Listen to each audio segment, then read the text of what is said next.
जय जोहार संगवारी हो यूट्यूब चैनल छत्तीसगढ़ उत्सव ला लाइक करो, सब्सक्राइब करो, शेयर करो और बेल आइकन के बटन ला दबाए झन भूलो। धन्यवाद। जय जोहार, जय भारत, जय छत्तीसगढ़।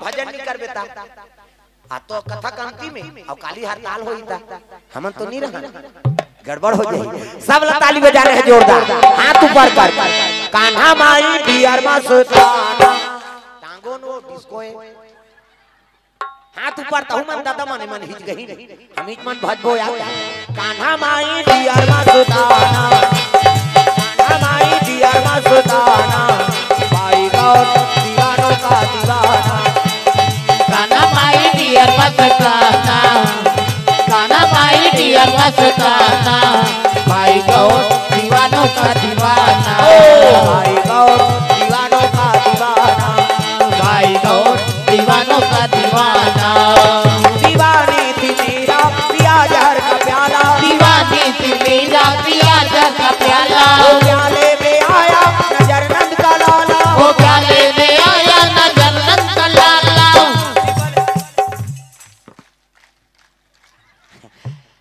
कई वाला भजन वजन से कोई मतलब कथक जो आरती होती थे जाते नहीं हमारे घर कौन हो नहीं है।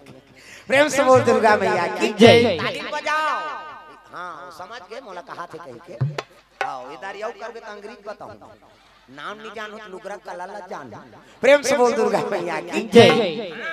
औ कते मना रहे हो आज चाहे तू मना हाँ दूधी ले आए थे टकरा हो गए बोलते कहे आज आए थे थोड़ा घूम रहा है समझ जाओ और हम मत रहा। प्रेम से बोल दुर्गा मैया की जय। ताली बजाओ दाई तहु मान आओ जानकी माता मनोदहा डॉक्टर साहब आज बर्थडे ये पांच डॉक्टर साहब बैठे हो पांच डॉक्टरी और सिरसा वाला महाराज है नहीं 3 दिन हो गए वो मन अपन डॉक्टरी छोड़ के आते गा कथा में भगवान की कृपा है एकरे से ती आदमी आगे बढ़ाते भविष्य में वो एक कनी आधा घंटा क्लिनिक में जाते हां उन्हों आ रहे थे कल लिख दी हां तुमन ए मतलब भोसो में जाते ये दहार आ जाते कथा में है नहीं आओ माता जी झलो का करे आज उनकर बर्थडे कर बर्थडे कार्यक्रम है। प्रेम से बोल दुर्गा मैया की जय। जन्म दिवस है माता जानकी जी के आओ डॉक्टर साहिबा की कुर्दुम हो जाते हैं। प्रेम से बोल दुर्गा मैया की जय। कर पुत्री भी आए 2 दिन हो गए वो कथा श्रवण कराते हां ए बात प्रेम से बोल दुर्गा मैया की जय। इसे धन्यवाद जब बाहर से रोज कथा सुने ला आते है नहीं आजकल आदमी का टाइम नहीं है सब परिवार पर समय नहीं निकाले सके टिकान में नहीं जा सके है नहीं छठ में नहीं जा सके यहां तक के मरनी हरनी पर समय नहीं मिल सके लेकिन कृपा है आप मन के ये कथा वर हां आप मन समय निकाले हो। प्रेम से बोल दुर्गा मैया की जय। सब श्रोता समाज के चरण कमल में वंदना करत हो जो आप मन के श्रद्धा का है हाँ हमार तो काम है कथा बोलना लेकिन आप मन कई प्रकार के काम ला छोड़ के यहाँ समय देत हो है नहीं एक लिए बड़ा धन्यवाद है आप मन ला माता मन ला पिता मन ला जो विशेष धन्यवाद है आप मन ला जो कथा श्रवण करेला है भाई दादा हाँ अब विशेष धन्यवाद हमार आयोजन करता भोथली वाला मन ला हाँ जे मन 3-3 साल हो गए हाँ हम निरंतर राम कथा करवात है। प्रेम से बोल दुर्गा मैया की जय। मन ला धन्यवाद है हमार राम धुनी वाला भैया मन ला हाँ तागा कौन जन कनका जवान सुते कनका जवान जागते यही मन जान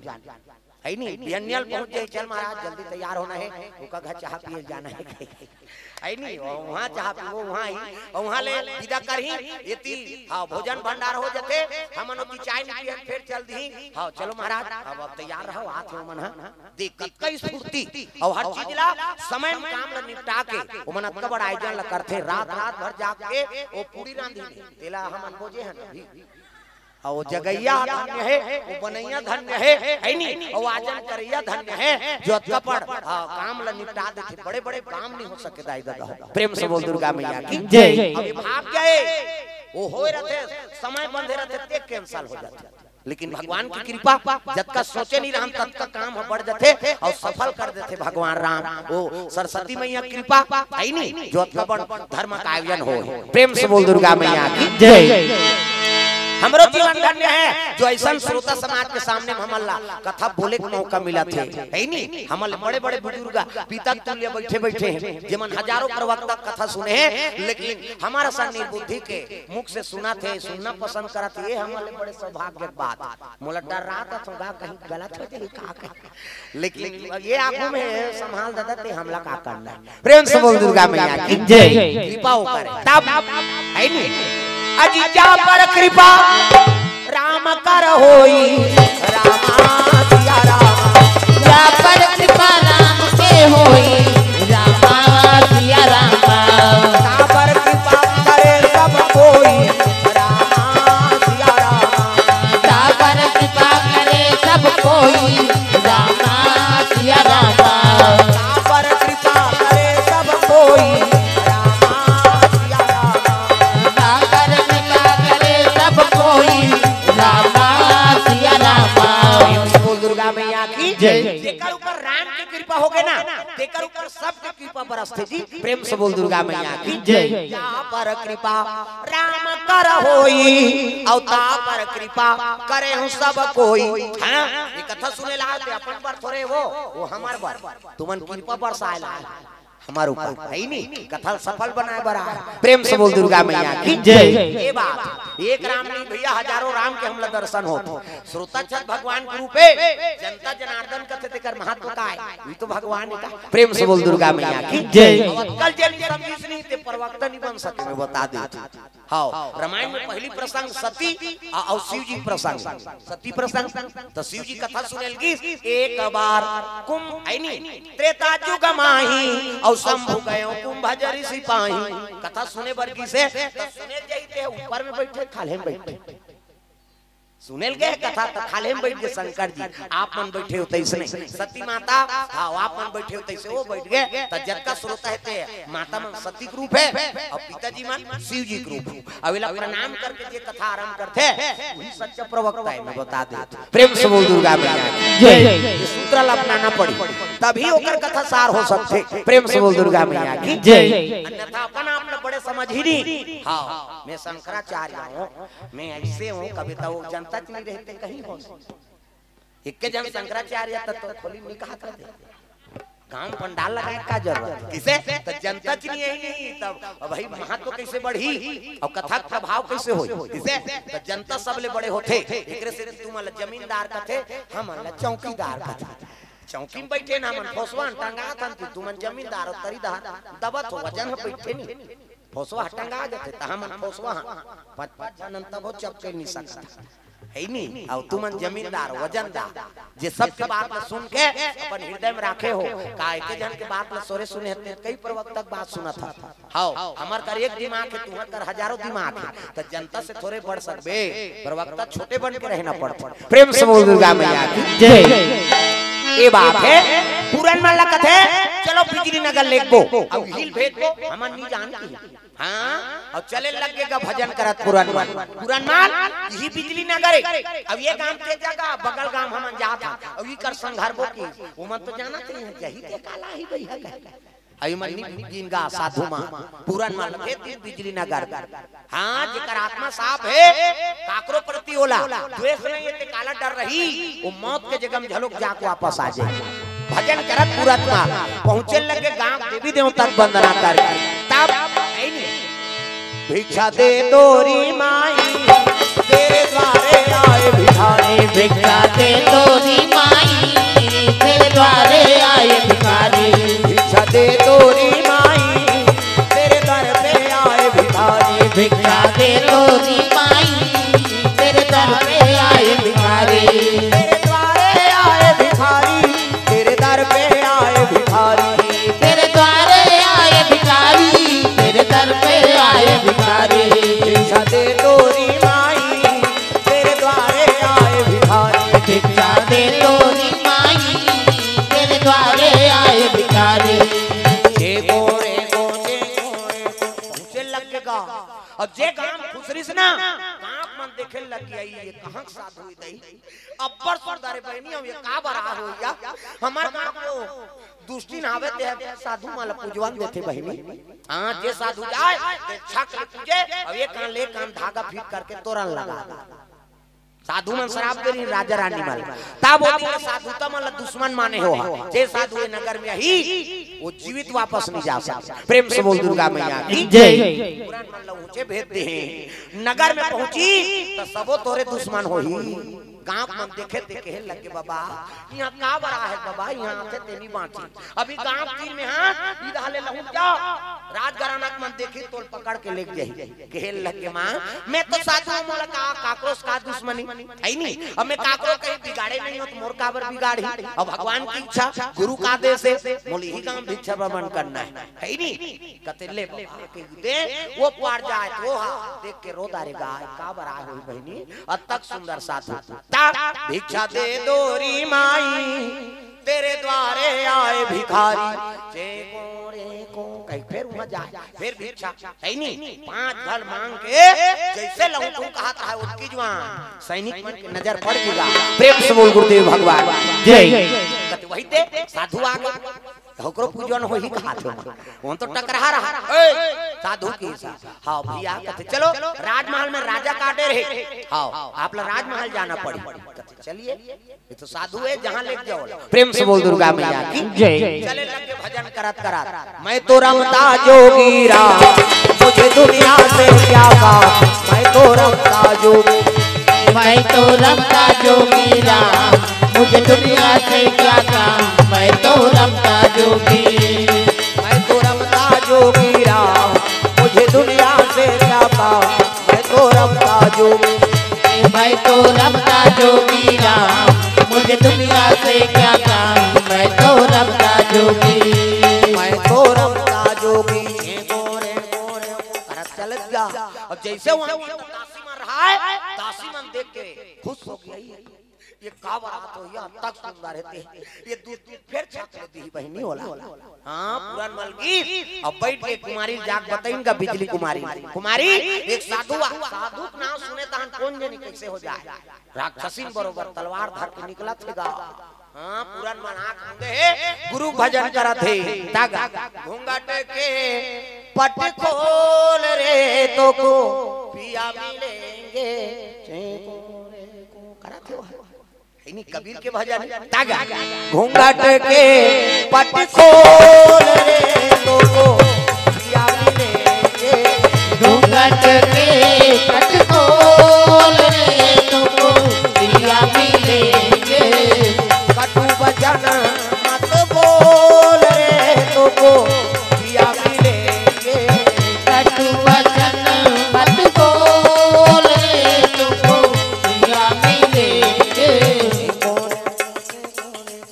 रहता थे बेचारा मन से भजन में लीले साधु काका मैं तो रमता जोगी राम मुझे दुनिया से क्या काम मैं तो रमता जोगी धीर से बजा के अपन मगन और वो निकला था तलवार लेके गा छक ले तू कही के वो साधु देखिस नहीं ये सटर चटक आई आंधी ना के मन तो खलपटहर है दे ये आए थे तो हर राजकुमार सही थे वो तो राजे कुमार है और साधु बेश में चमकत जी। प्रेम से बोल दुर्गा मैया की जय। अरे मारने वाला की नियत बदल के दादा वो तलवार छूट गए रणचंडी असर रहा थे कतरे सेव के दूध लेके हो कर करा खा।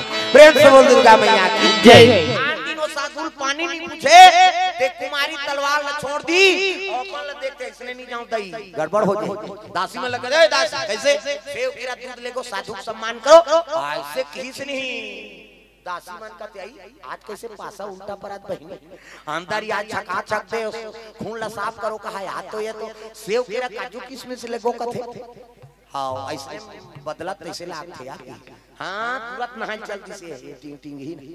प्रेम से बोल दुर्गा मैया की जय। साधु माला पूजवान दे ते नहाल जल्दी मेकअप वेकअप कर कुरा के 16 श्रृंगार करके पूजा पाठ के सामान थारी वारी लेके पहुंच गएगा पुरान माल करा और काजू किशमिश सेव केरा सब मढ़े दूध माढ़े है मगने वा घूम का माढ़े तेल का मतलब तागा घूंघट के पट खोल रे देख वो पानी का महत्व है वान दिन पूजवान दे देकर घूंघट के पाठ उठट के अंते हो गयो। प्रेम से बोल दुर्गा मैया की जय। घूंघट के पट खोल रे तो को पिया मिलेंगे को करत हो हाँ गीस और प्रणाम करी तब देखिएगा पुरान मत हम माता आया प्रेम से बोल दुर्गा मैया की जय कहे लगे हाँ महाराज लीजिए सेव लीजिए केरा लीजिए दूध तो पीजिए कथे हाँ मोला दूसरा घर में भोग पाना निषेध है गुरु का आदेश है जो भिक्षा ब्राह्मण मिल गए 5 घर में वही लम्हे में पावन करते हो गुरु का आदेश है आपके यहाँ तुम्हें कुछ पान नहीं कर सको तो ले क्षमा है आई नहीं ऐसे कीता ये कोठन तो काजू किशमिश खा ले नहीं खाए तोरे कहे खाई तू खाई गुरु का आदेश नहीं देते हैं प्रेम से बोल दुर्गा मैया की जय ये कोकनी चीख देते हो तहने पर हम जमा लेते हैं खाते हो वो चीखे बनिया है कहे लग गए हाँ भिक्षा देना है तो दो ऐ नहीं 4 घर हो गए 1 घर बाँचे 5 घर भिक्षा भ्रमण करते हैं और शाम हो रहा है हमको गुरु आश्रम जाना है प्रेम से बोल दुर्गा मैया की जय ठेलधारी कहते अरे लाओ हाँ हीरा मोती सोना चांदी क्या चाहिए कहते मोला कहीं चीनी चाहिए और नहीं तो चावल दे जत्ता दे प्रेम से बोल दुर्गा मैया की जय 5 मुट्ठी चावल से मतलब कुछ नहीं ले महाराज कहते हाँ कुछ नहीं लो केवल चावल ही दान दो प्रेम से बोल दुर्गा मैया की जय करे कुमारी 5 मुट्ठा दान दे थे वो झोली नहीं देखा थे बोला देखा था हाँ आई ये चलती ही दही तागा प्रेम से बोल दुर्गा मैया की जय पुरान माल जैसे दान ली से वापस निकले लगेगा भजन करात दासी मन कथी आई ये पहली बार है साधु बाँची थे आंधारी आए तो छक लेते तोरण लगा दो कहा अब आज तो एकरे तोरण लग गए कहा प्रेम से बोल दुर्गा मैया की जय मन से हारे मन से जीते जी वो साधु देख के एकदम मुग्ध हो गए है नहीं तब दासी में लगती अरे ये साधु कहाँ रखे पता लगाओ प्रेम से बोल दुर्गा मैया जय ये मन आ गए कौन मन ये छोड़ के आ रहा थे मन हाँ पुरान माल कैसे नहीं है इसलिए कहा गुरुजी नहीं कहा वो हाथ हो हम निसंग्रह से आ गए कहा हमारे जगह छोड़े दो हम सांझ हो गई नहीं कंडील जला है भजन दिन पूरता पहली पुरान माल का ये मन षड्यंत्र रचे रहा थे साधु मन ये कैसे आ गए फिर वापस वहां जाते थे तो नहीं आए अब ये कैसे वापस आ गए एक जन कहते ए निगेरी सोही भैया मैं खूबसूरत देखे होते मांगा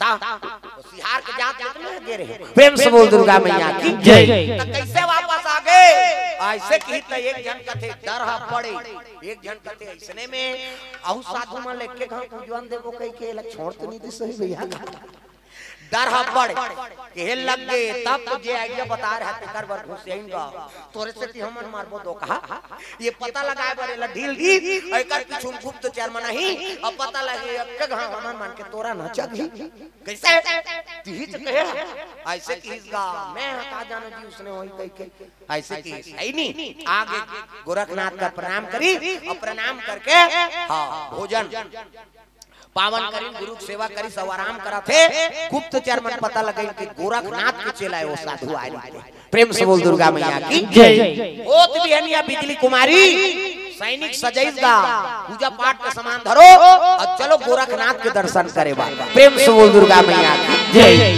गुरु हमारे सवरिया घर घर बजा दियो बसुरिया गुरु हमारे सवरिया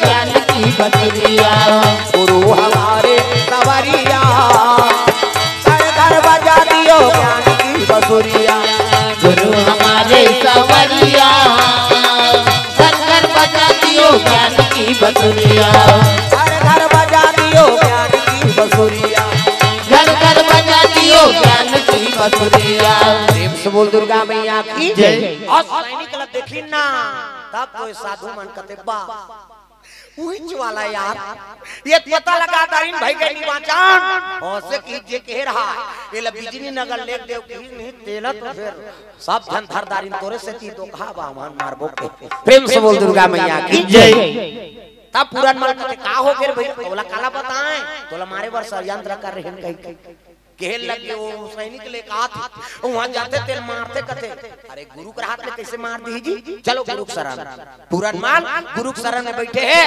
बिजली कुमारी का पूजा पाठ का सामान लेके गुरु शरण में डंडा शरण गिर के प्रणाम गुरुजी कहते खुश रहे प्रेम से बोल दुर्गा मैया की जय गुरुजी आपसे याचना करे बराए हमें एक वर मांगे बराए प्रेम से बोल दुर्गा मैया की जय। गोरखनाथ कथे बेटी काबर चाहिए बोल है नहीं वो तो जाना थे काबर चाहिए तेल बोल कहल लग गए ये बगल में साधु है तेला मोला दे दे प्रेम से बोल दुर्गा मैया की जय। 3 बार के रूप में मांगा तो महाराज ये बगल में साधु है नहीं हाँ तेला दे दे हाँ कते वाला कई जन बगल में है किस गा ये दे हमार घर गिरीश काली प्रेम से बोल दुर्गा मैया की जय। ऐसे की तब तो पुरान मान कते नहीं गुरुजी मैं कैसे नहीं मैं आपके चरण सेवा करूंगा प्रेम से बोल दुर्गा मैया की जय। मैं आपके चरण सेवा करे बर जन्म ले मोर जीवन आपे के सेवा करे बर महाराज ऐसे किसने कहल लग के गुरुजी एला मोर झोली में डाल दे एला मैं पति रूप में आपसे मांगना चाहत हूं किसनी तब तो गोरखनाथ मच्छंदर नाथ कथे पुराण माल तोर में साधु योग नहीं है बेटा ते तो राजपूत राज तोर ऐनी भाग में राज योग है प्रेम से बोल दुर्गा मैया की जय। अब तोला राजा बन के जीवन बिताना है ना ऐसे की गुरुजी आपके चरण कमल से मोला दूर मत कर कहल लगे कौन कहा करे तोला चरण कमल से दूर हो ही गई गृहस्थी हो है ना चाहे बैरागी हो चाहे वानप्रस्थ हो चाहे ब्रह्मचारी हो गुरु शरण बिना कौन हो भवसागर पार हो नहीं सकता है नहीं साधु रहे तब मोर चरण पावे है नहीं हाँ ब्रह्मचारी रहे तब पावे गृहस्थी रहे तो गृहस्थी सबले बड़े उत्तम धर्म है प्रेम से बोल दुर्गा मैया की जय। चारों आश्रम में गृहस्थ आश्रम में बड़े बताए गए ब्रह्मचारी बोला कोई चीज के टेंशन ही नहीं तो वो तो भाजबे कर ही का साधु मन के का टेंशन न खाए चिंता न लुगरा कपड़ा ले चिंता न छठी करे चिंता न बर बिहाव करे चिंता बोला कमाए काम आते जी हाँ दार भात यहाँ मन धो दास कैसे अब गृहस्थी ला पुत्र परिवार पालन पोषण करना है कैसे हाँ परिवार के खर्चा चलाना है सोसाइटी में चौन निवला है तो वहाँ सिंगा पेन दबाना है कैसे हाँ तेरा लवली सिरा के तो कर बर जाना है सब टेंशन है और सब टेंशन निवारण करके भगवान के नाम गावे इकल बड़े और का पावर है प्रेम से बोल दुर्गा मैया की जय। और आज्ञा है पुराण माल है नहीं तोला राजयोग भोगना है तोला राजा बनना है बेटा प्रेम से बोल दुर्गा मैया की जय। का करे तो आज्ञा का उल्लंघन तो नहीं कर सको गुरुजी ओला गुरी गुरी देखे कहां-कहां के तो ही तो बिजली कुमारी तो करे बर बने है प्रेम से बोल दुर्गा मैया की जय। कहल लग गए देखे गड्ढा खानी में का होगी जे कोनो को कहत रहते राजा बन गए तो दूसरा बार गड्ढा खाने के नहीं हो तोरे घाटा हुई होकर फायदा होता है किसे सब जन कीन का देखे तो कहा वहां नहीं जा रही थे हमरे मन सर रहती वहां भेद देत राजा बन गए वहां किसे ये बात है जी प्रेम से बोल दुर्गा मैया की जय। पुराण माल कहल लगे गुरुजी तब जब तक आप है नहीं हमार गठबंधन नहीं करो तुम्हें शादी स्वीकार नहीं करो कहल लगे बेटा मोर पूरा जमा था है नहीं हाँ वो बिजली नगर में रहे और हमारे सामने में तोर विवाह करो प्रेम से बोल दुर्गा मैया की जय। हाँ विवाह करे लग गए ये तीन विवाह तैयारी है और वो जब ले पुराण मल्ला मौत का सजा सुना है ना अंबादे रानी होश नहीं पानी नहीं पिएगा मरण अवस्था में पड़े है अब ये दुष्टी जबरन के कला डारनी दिल का हो गए एला कोढ़ी बीमारी हो एला कोढ़ी बीमारी हो गे एला कोढ़ी बीमारी हो एला कोढ़ी बीमारी हो गे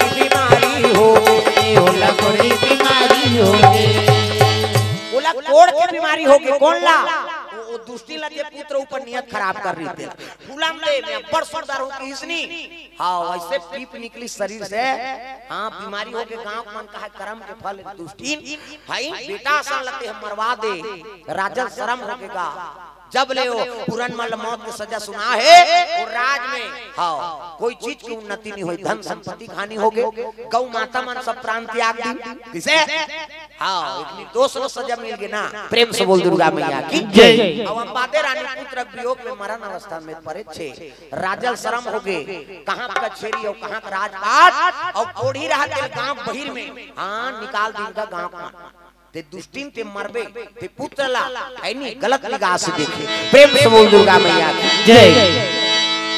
इति दाम्पत्य सूत्र जुड़ा थे गुरु का आशीर्वाद से बिजली कुमारी और पूरन मल के विवाह हो गए। दाम्पत्य सूत्र जुड़ गए, आशीर्वाद गुरु मन दे लगे बेटा सुंदर या राज करो। प्रेम से बोल दुर्गा मैया की जय। आशीर्वाद कहने लगे गुरुजी माता पिता जिया थे है नी, आप गुरु माता पिता बन के मोला आशीर्वाद दे। और जब तक मोर माता पिता चरण स्पर्श नहीं कर हुनी तब तक मोर जीवन में शांति नहीं आ सके। जब मोला राजा बना दे तब, और तो चेला रहते तब मरे मोर नगर में नहीं जाते। प्रेम से बोल दुर्गा मैया की जय। जब राजयोग मोला दे दे हो तो माता पिता में क्षत्रिय और क्षत्रिय धर्म निभाना पड़ी, माता पिता चरण सेवा करना पड़ी। कहे लगे बेटा चल हम साथ में तोर चलते। प्रेम से बोल दुर्गा मैया की जय। तब तो सिंहासन लगीगा देख उधार के राजा बन गए ना। कहाँ के? बिजली नगर। हाँ ससुराली जहार के कई जन तू सुनेल देखते के जन बेटी रही पिछला मांगो रे सबो खेत तोर होई। हां उसने झलक देखत रहते हमार गांव धार का भाई यहां नहीं जाना ना, यहां कान ला मांगते थे हमन का। प्रेम से बोल दुर्गा मैया की जय। उसने प्रेम से बोल दुर्गा मैया की जय। पुरान मान राज सिंहासन धोती बंगाली लगे, किरीट मुकुट कमर में तलवार, बिजली कुमारी बैठे हैं और पहुंचे लगे दादा कहां जाते? सियालकोट नगरी पंजाब बोल। सियालकोट जी अजी सियालकोट जी आवाना लागे राजा, आवाना लागे राजा। सियालकोट जी सियालकोट जी आवाना लागे राजा।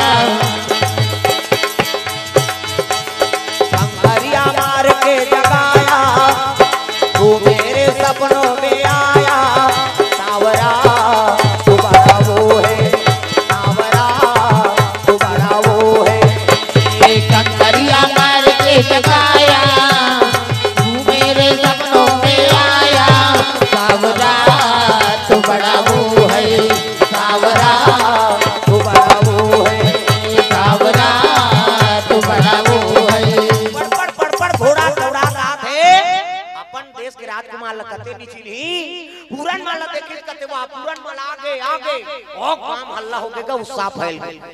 जाके अंबादे रानी ला माता मन जगाल लगे मां अरे उठ ना वो जेकर बरते है मरण अवस्था में वो पुत्र जीवित हो कहा कि मां उठ पूरन माला आगे ऐसे किस नहीं ओकरे से वियोग में होकर आई नहीं वो गति हो है। जैसे कान में आवाज पड़ी से उसका दिल मरण अवस्था रहती माता उठ गएगा। कहे लगे पुराण कहां बेटा? कहे लगे पुराण मान जाके प्रणाम करे लगे मां। प्रेम से बोल दुर्गा मैया की जय। तो आशीर्वाद से आज मैं हां तोर दर्शन करत हो। प्रेम से बोल गुरुदेव भगवान की जय। तोर कृपा है मां। ऐसे कह के अंबादे रानी प्रणाम करे लगे। अंबादे रानी रोल लगे कहे लगे का हुई मैं गलती चीनी करे होता तो भगवान मोला जीवित कर दी। गुरु साथ में है मोर, मैं गलती करते तो मोर गुरु साथ में थोड़े रहती। प्रेम से बोल दुर्गा मैया की जय। कहे लगे गुरु गोरखनाथ में चंदननाथ ने प्रणाम करी वो तो कृपा है। जैसे हाथ रखी से गुरुजी मरण अवस्था में रहा, शरीर दुर्बल रहा है नहीं शरीर स्वस्थ हो गए दादा। प्रेम से बोल दुर्गा मैया की जय। पिताजी कहाँ है माँ? कथे का बता बेटा मैं तो आज तो राय से जिए हो रे, मैं तो महू मर गए हैं। तब तो जाके राजा साहब के दर्शन करना है। ऐसे की तो शर्म में नहीं निकले संगपति राजा बेटा आज मैं ऐसे कर्म कर डाले तो मोला पिता कबे तो मो शर्म हो गए ऐसे कुकर्म करे होंगे निर्दोष लगवा फेंकवा दे। ऐसे कह के खटखटाए लगे पिताजी मैं तोर अंश हूं, तोर अधिकार है मोला जीवित रखे के और मारे के झलो ते मोर पिता कपाट में खोल। पिताजी रानी अंबादे आवाज लगाए लगे महाराज आपके पुत्र है नहीं आपसे गलती नहीं हो परिस्थिति करवा दी, कम से कम दर्शन तो दो। ये पुत्र लाभ के चरण कमल से विमुख रखना चाहते हो ऐसे की तब तो राजा रोत ले कपाट खोली तब तो उठाल लीजगा कौन है? पूरन मल्ला संगपति राजा बेटा मोला क्षमा कर तो कटवा फेंकवा दे रहे होंगे। कहने लगे पिताजी वो गति नहीं होती तभी गुरु चरणामृत मोल कैसे मिलती? जीवन में अपनापन सजग कैसे बनते में जो होते वो भगवान की कृपा से होते।